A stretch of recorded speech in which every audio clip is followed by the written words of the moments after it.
Okay, तो अब हम थोड़ा सा प्रैक्टिकल करेंगे दोस्तों कि अप ट्रेंड कैसे आइडेंटिफाई करते हैं, डाउन ट्रेंड कैसे आइडेंटिफाई करते हैं। यूरो यूएसडी डेली का टाइम फ्रेम आपके सामने मौजूद है। अब यहाँ पे एक और प्रैक्टिकल में एक और चीज़ हमारे सामने आती है कि ट्रेंड को कौन से टाइम फ्रेम में देखना चाहिए, ये भी आपके ज़हन में होगा सवाल। तो ट्रेंड को देखने के लिए आप अगर ये डिपेंड करता है आपकी ट्रेडिंग स्ट्रेटजी पे, आपके ट्रेडिंग स्टाइल पे कि आप किस टाइप के ट्रेडर हैं। अगर आप स्विंग ट्रेडर हैं उसके लिए आपको छोटे टाइम फ्रेम में जाना पड़ेगा। अगर आप लॉन्ग टर्म ट्रेडर हैं जो एंट्रीज हैं उसको ज़्यादा लॉन्ग टर्म होल्ड करते हैं, ज़्यादा पिप्स हासिल करते हैं, तो फिर आप डेली के टाइम फ्रेम में ट्रेंड को देखें। अगर आप स्कॉल्पिंग करते हैं तो फिर आपको और छोटे टाइम फ्रेम में जाना पड़ेगा। लेकिन टू मी, अगर मैं अपनी बात करूं तो मैं एक लॉन्ग टर्म ट्रेडर हूं और मैं डेली के टाइम फ्रेम को सबसे ज़्यादा तरजीह देता हूं ट्रेंड देखने के लिए। तो आपको भी मैं रिकमेंड करूंगा कि सबसे पहले आप डेली के टाइम फ्रेम में ट्रेंड को देखें कि ट्रेंड आखिर चल कौन सा रहा है। उसके बाद जाकर आप फिर आवरली जाएं और उस आवरली में अगर उसी ट्रेंड के फेवर में ट्रेंड जा रहा है, मिसाल के तौर पे अब यहाँ पे हम आते हैं कि अब ये जो यूरो यूएसडी का चार्ट आपके सामने मौजूद है, इसी चार्ट में इसी एरिया में पूरी जो कि यहाँ से लेके यहाँ तक जो मार्केट मूव हुई है, यानी कि ये कोई 20 मई 2014 से लेकर, तो इसी पूरी मूव में 3 ट्रेड समा गए हैं, 3 ट्रेड मार्केट ने दिखाए हैं, 3 तरह के ट्रेंड मार्केट ने पकड़े हैं, 2 तरह के ट्रेंड मार्केट ने पकड़े हैं, लेकिन डायरेक्शन 3 तरह के मार्केट ने दिखाए हैं। अगर शुरू से लेकर यहाँ पे अगर देखें 2014 से, तो ये आपके लोअर लो लोअर हाई, आपकी वही साइकोलॉजी है, लोअर लो लोअर हाई, लोअर लो लोअर हाई, लोअर लो लोअर हाई। ये कौन सा ट्रेंड चल रहा है? डाउन ट्रेंड चल रहा है, लोअर लो लोअर हाई की साइकोलॉजी है। ये देखें,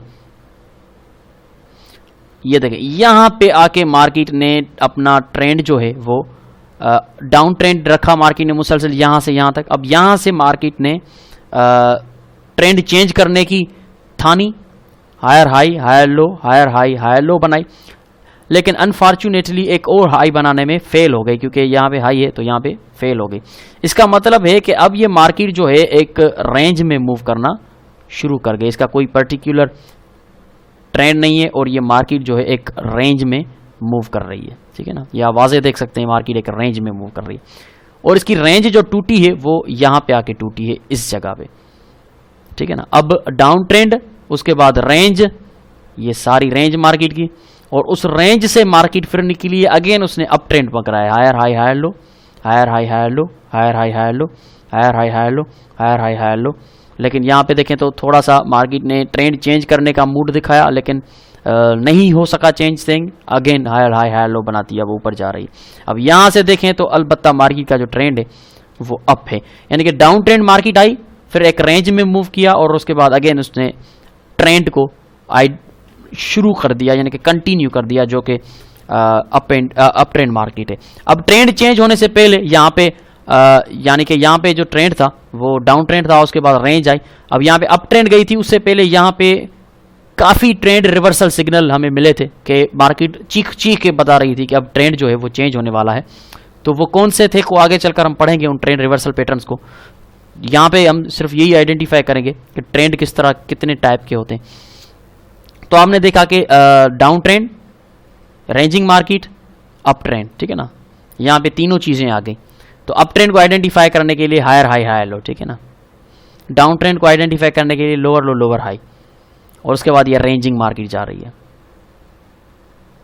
अब यहाँ पे एक और चीज़ मैं आपको बताने जा रहा हूँ कि काफ़ी जो प्रोफेशनल्स होते हैं उनका ये मानना है कि मूविंग एवरेज जो होती है वो मार्केट की एवरेज प्राइस बताती है एक particular periods of the time. ठीक है ना, कोई भी टाइम का पीरियड ले लें, मिसाल के तौर पे यहाँ पे मैं आता हूँ, moving average, simple moving average 200 की अगर मैं यहाँ पे पुट करता हूँ, इसको थोड़ा सा डार्क करेंगे, तो 200 की मूविंग एवरेज जो है प्रोफेशनल का मानना है कि 200 मूविंग एवरेज का मतलब ये है कि डेली के टाइम फ्रेम पे मैंने 200 की मूविंग एवरेज लगाई है। इसका मतलब ये है कि जो एवरेज प्राइस है पिछले 200 कैंडल्स की, यानी कि 200 दिनों की, वो मार्केट हमें दिखाती है कि कहाँ पे आती है। यानी कि ये जो एरिया है, ये जो लेवल है, ये पिछली 200 कैंडल्स की एवरेज प्राइस है। ठीक है ना, यहाँ पे 1.17500 जो है वो पिछले 200 दिनों की एवरेज प्राइस है। ठीक है ना, मूविंग एवरेज की ये साइकोलॉजी है। अब जो कि प्रोफेशनल्स हैं उनका ये मानना है, वो 200 की मूविंग एवरेज को एज अ ट्रेंड आइडेंटिफिकेशन के लिए यूज करते हैं। अगर आपको पता करना है कि ट्रेंड कौन सा चल रहा है, हायर हाई हायर लो का भी आपको पता है, लेकिन उससे भी ज़्यादा अगर आप वाज़ेह तौर पे देखने की कोशिश करते हैं कि हमें पता तो चले कि कौन सा ट्रेंड है मार्केट में कन्फर्म, तो यहाँ पे मैं आपको दिखाऊंगा कि मूविंग एवरेज जो होती है 200 की, यानी कि 200 की जो मूविंग एवरेज है वो आपको ट्रेंड आइडेंटिफिकेशन के लिए भी काम आ सकती है। यहाँ पे जो आप मूविंग एवरेज देख रहे हैं इसका डायरेक्शन किस साइड जा रहा है, बिल्कुल डाउन जा रहा है, यानी कि ट्रेंड जो है वो डाउन ट्रेंड है, क्योंकि 200 की मूविंग एवरेज का जो डायरेक्शन है वो स्ट्रांगली डाउन है, यानी कि मार्केट डाउन ट्रेंड है। और 200 की मूविंग एवरेज के नीचे जो मार्केट होती है वो कहते हैं बेयरिश मार्केट, यानी कि बेयर्स के कंट्रोल में है मार्केट, और ऐसी कंडीशन में कभी हम बाय नहीं करेंगे। कोई बेवकूफ़ी होगा जो ऐसी कंडीशन में बाय की ट्रेड लेगा। उसके बाद यहां पे अगर आप देखें तो मार्केट का जो डायरेक्शन है वो बिल्कुल, मूविंग एवरेज का जो डायरेक्शन है वो बिल्कुल सीधा है, कोई डायरेक्शन नहीं है इस मूविंग एवरेज का, ना वो ऊपर ना वो नीचे, सीधी मूव कर रही है 200 की मूविंग एवरेज। इसका मतलब है कि जो मार्केट है वो रेंज में है, रेंज में है इसलिए प्राइस जो है मूविंग एवरेज को क्रॉस करके ऊपर जा रही है, फिर नीचे आ रही है, फिर ऊपर जा रही है, फिर नीचे आ रही है, फिर ऊपर जा रही है, फिर नीचे आ रही है, यानी कि मूविंग एवरेज के इर्द गिर्द घूम रही है। इसका मतलब है कि मार्केट जो है किसी डायरेक्शन में, किसी पर्टिकुलर ट्रेंड में नहीं है, मार्केट साइडवे है, मार्केट रेंजिंग है।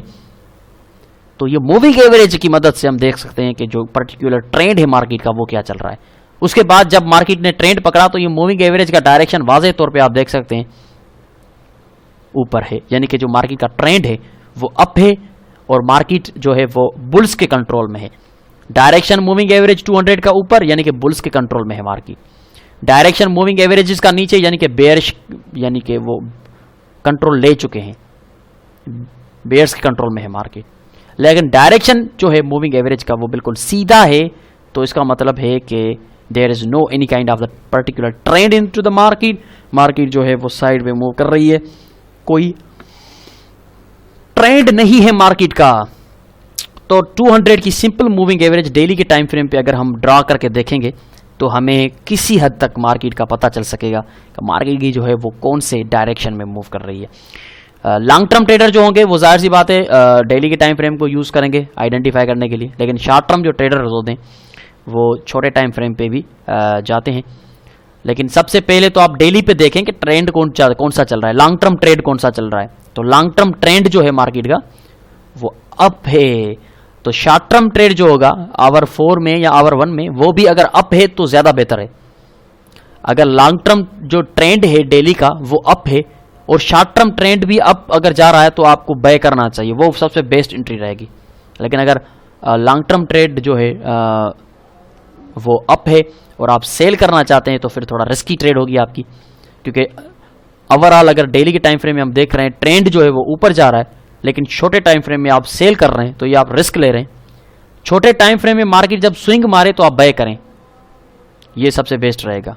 मार्केट ऑलरेडी हम देख चुके हैं आवर 4 में अप है, लेकिन एक मिनट, मार्केट जो है डेली के टाइम फ्रेम में अप है और आवर 1 में जब मार्केट लो मारेगी नीचे तो आप बाय करेंगे, ये सबसे बेस्ट रहेगा।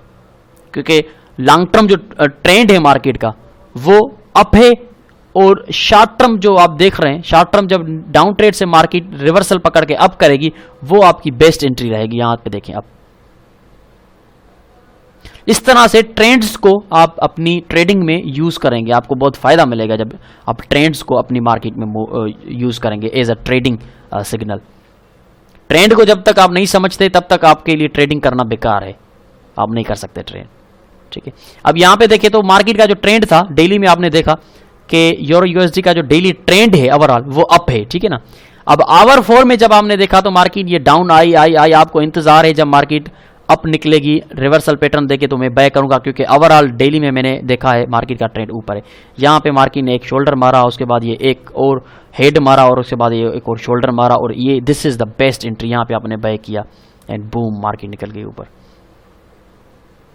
इसको कहते हैं मार्केट के ट्रेंड्स को अपनी ट्रेडिंग के लिए यूज़ करना। तो ये इस तरह से होते हैं ट्रेंड आपको, और टाइम फ्रेम के हिसाब से भी मैंने आपको बता दिया कि टाइम फ्रेम को यूज़ करके आप ट्रेंड को किस तरह से आइडेंटिफाई करेंगे और ट्रेंड्स को किस तरह से ट्रेड करेंगे। तो आपने देखा कि डेली में हमने देखा कि अप ट्रेंड है, और आवरली में जाकर हमने मार्केट को डाउन जाते हुए देखा और इंतज़ार किया जब वो ऊपर निकलेगी तो मैं बाय करूंगा, क्योंकि ओवरऑल डेली में तो ट्रेंड ऊपर जा रहा है तो मैं सेल क्यों करूं। तो इस तरह की फॉर्मेशन जब बनती हैं, इस तरह से हम ट्रेंड्स को आइडेंटिफाई करते हैं और ट्रेंड्स को ट्रेड करते हैं। Trend is your friend, trend आपका दोस्त है, और दोस्त का कहा मानकर आप ट्रेड करेंगे तो ज़रूर कामयाब होंगे। तो ये हमने थोड़ा सा प्रैक्टिकल किया MT4 पे कि डेली में हमने ट्रेंड को देखा, और उसके बाद अगर आप शॉर्ट टर्म ट्रेडर हैं, डेली में तो लॉन्ग टर्म ट्रेडर तो डेली में ही ट्रेड करेंगे, लेकिन शॉर्ट टर्म जो ट्रेडर हैं वो पहले डेली में देखें कि ट्रेंड कौन सा चल रहा है, फिर छोटे टाइम फ्रेम में आवर 1 में जाके भी बाय ही करना है क्योंकि अप ट्रेंड है। तो छोटे टाइम फ्रेम में भी आप स्विंग्स का वेट करेंगे कि मार्केट जब डाउन स्विंग मारकर उठेगी तो मैं बाय करूंगा, क्योंकि ट्रेंड ओवरऑल ऊपर जा रहा है। यहाँ पे ऊपर गई, ये डाउन ट्रेंड स्विंग मारा, आप वेट करेंगे, ब्रेक करे, ब्रेक किया, आप बाय करेंगे। फिर स्विंग मारा, आप वेट करें, ब्रेक करें, क्योंकि अप ट्रेंड जा रही है डेली में, बाय करें। फिर स्विंग मारा, आप वेट करें, ब्रेक किया, आप बाय करें। अब यहाँ पे स्विंग मार रही है, आप वेट करें, जब ब्रेक करेगी हम बाय करेंगे। So buy is aggressive entry in up trend market. फिर चाहे डेली में अप ट्रेंड है तो फिर चाहे आवर 1 में, आवर 4 में, M30 में, M50 में आप ट्रेड कर रहे हैं, लेकिन आप बाय की ही ट्रेड करेंगे तो ज़्यादा बेहतर रहेगा, क्योंकि ट्रेंड जो है वो अप है और आप ट्रेंड को फॉलो करेंगे, because trend is your friend. तो इस तरह से ट्रेंड को आइडेंटिफाई करते हैं और इस तरह से ट्रेंड्स को बाय करते हैं। तो ये चैप्टर नंबर 2 था, ट्रेंड्स को आइडेंटिफाई किया हमने, ट्रेंड्स के स्ट्रक्चर्स को देखा, अप ट्रेंड डाउन ट्रेंड के स्ट्रक्चर को देखा, साइडवे के स्ट्रक्चर को देखा, और प्रैक्टिकली हमने MT4 में भी देखा कि ट्रेंड को आइडेंटिफाई डेली में किया हमने। अगर डेली में ही ट्रेड करते हैं तो लॉन्ग टर्म ट्रेडर हैं फिर भी ठीक रहेगा, लेकिन आप शॉर्ट टर्म ट्रेडर हैं, इंट्राडे ट्रेडर हैं, तो डेली में पहले आप देखें ट्रेंड कौन सा चल रहा है, फिर आवर 1 में जाके फिर उस ट्रेंड के फेवर में ट्रेड करेंगे, यानी कि सिर्फ बाय करेंगे अगर डेली में आप ट्रेंड है तो। बहुत शुक्रिया आपका। चलते हैं फिर तीसरे चैप्टर की तरफ। 2 चैप्टर हमारे कंप्लीट हो चुके, और उम्मीद करता हूं कि तीसरा चैप्टर आज नहीं खोलेंगे, आप कल खोलेंगे। आज ट्रेंड्स को थोड़ा सा आप डिफरेंट चार्ट खोलें, तकरीबन 15-20 पेयर्स के चार्ट खोलें, उन पे आप आइडेंटिफाई करें ट्रेंड्स को, और जैसे मैंने आपको करके दिखाया डेली में आप उनको ट्रेंड्स को आइडेंटिफाई करें, फिर जाके आवर 4 पे, आवर 1 में देखें कि वहाँ पे कैसे आपको एंट्रीज मिलती हैं। अगर डाउन ट्रेंड है तो छोटे टाइम फ्रेम में भी आपको सेल की एंट्रीज फाइंड करनी पड़ेंगी। तो इस तरह से आप जितना इन चीज़ों के साथ खेलेंगे, जितना इन चीज़ों के साथ काम करेंगे, उतना आपका ग्रिप बढ़ता रहेगा, उतना आपको सक्सेस फुल के चांसेस आपको ज़्यादा मिलेंगे। तो बहुत शुक्रिया आपका। चलते हैं नेक्स्ट चैप्टर की तरफ। 2 जो चैप्टर हैं आपके डेफिनेटली कंप्लीट हो चुके हैं। Okay friends, have a nice trading.